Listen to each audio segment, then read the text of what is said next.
South Dakota Governor Kristi Noem is in hot water over her upcoming memoir. Ms. Noem, who is considered by many as a front-runner to Donald Trump's pick for vice president, is now facing allegations that she lied about meeting North Korean dictator Kim Jong-un. And she is also facing heavy criticism for a chapter in her book where she describes killing her dog. What happens next is still unclear, but our correspondent Wyatt is sitting down with David Levinthal from RawStory to unpack the controversy surrounding Ms. Noem's new book. Hey, thanks, Wyatt. Good to be with you. Of course, you as well. So, I guess I just want to start out here because Kristi Noem, as I said, was seen at the top of the list to be one of the contenders to be Donald Trump's vice president. But it would seem now that this memoir has been published. I guess she was perhaps thinking people would turn the other way amidst claiming that she met with Kim Jong-un, the most powerful dictator in the world. And of course, it was pointed out to me as well that at the time, Kristi Noem was, low name recognition South Dakota congresswoman who not very many people would have heard of. So it would have been a very big deal if she had have met with Kim Jong-un. So I guess, what does this mean for her VP chances? Well, you think back to the old adage, no press is bad press, right? Well, this might be a counterpoint to that in about as major way in politics as we've seen in 2024. Hey, look, only Donald Trump knows truly who is on his short list. Only Donald Trump knows who he is going to pick. And indications are that he has a pretty good idea. Let's put it this way. This is not going to help Kristi Noem's chance in any way, shape, or form.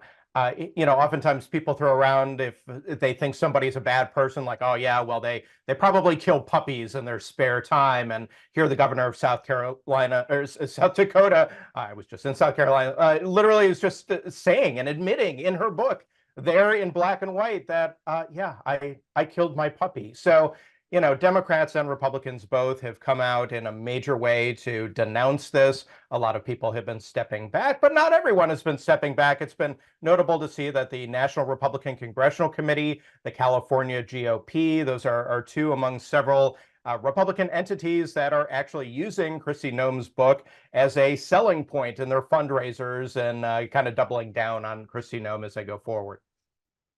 And when I'm watching the various interviews that Kristi Noem has done, and she's asked point blank whether or not she met with Kim Jong-un, because she took it out of the book, but now is not saying yes or no as to whether or not she actually had the meeting. So people are kind of jumping to the fact that she did not actually end up having the meeting there. But would it not just be easier from a political strategy perspective to answer the question yes or no? If it's no, if she did just lie about it to promote book sales or what have you, then just move on, because it seems as if now that question is going to be haunting her as she continues to audition for this position as Donald Trump's VP.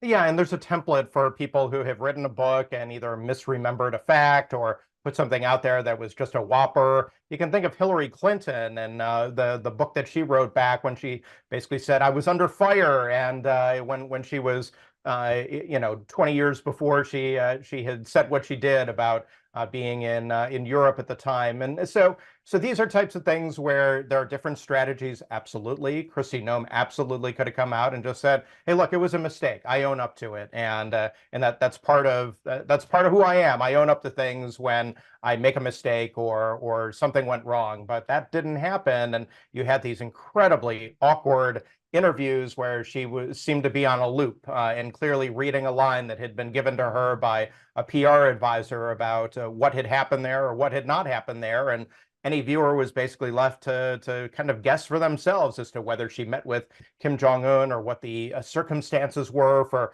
that happening in the first place, definitely raising more questions than were actually answered. And I watched one of the interviews that the governor did on Newsmax of all places, and even Newsmax, which is known as a very conservative outlet, was pushing back on her quite strongly. What does this say for someone who just a few weeks ago would have been known as this conservative powerhouse, so to speak, and now is being criticized left, right, and center, quite literally, by everyone on the political spectrum? It shows that Kristi Noem underestimated the firestorm that would come out from several of the points in her book, which is called No Going Back. But this has been an exercise basically for her in going back and having to basically rewrite portions of her book or explain away things that are in there or address questions, very pointed ones from both the left and the right. And she's canceled a couple of interviews, it appears, at least according to CNN and also Fox News, where she was going to go forward on her book tour. And mind you, she's doing this to sell books, that this is what you do.